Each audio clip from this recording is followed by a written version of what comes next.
বিকেল থেকে ওয়েদারটা এমনই ছিল, দেখে মনে হচ্ছে এই বৃষ্টি নামলো বলে, কিন্তু এত অপেক্ষার পরেও বৃষ্টি আর হলো না। আর এই কাগজগুলো দিয়ে গেছিল পেপারের সাথে।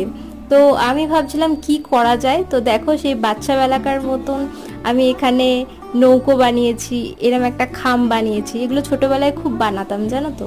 তারপর একটা প্লেন বানিয়েছি।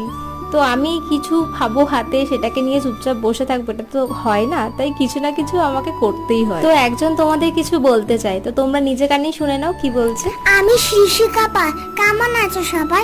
এই যে শুনলে পাকা বুড়িটার কথা, এটা হচ্ছে ভেলকি, বললো আমি ত্রিশিকা পাল, কেমন আছো সবাই। আর ওকে আমি খাইয়ে দিচ্ছিলাম আর ও মন দিয়ে ফোন দেখছে। তবে একটা অভ্যাস ওর ভীষণ ভালো, যে ও কিন্তু সবসময় ফোন দেখে না, ওই খাওয়ার টাইমটা জাস্ট 5 মিনিট একটুখানি ফোন দেখে, এমনি তোর ফোনের নেশা একদমই নেই।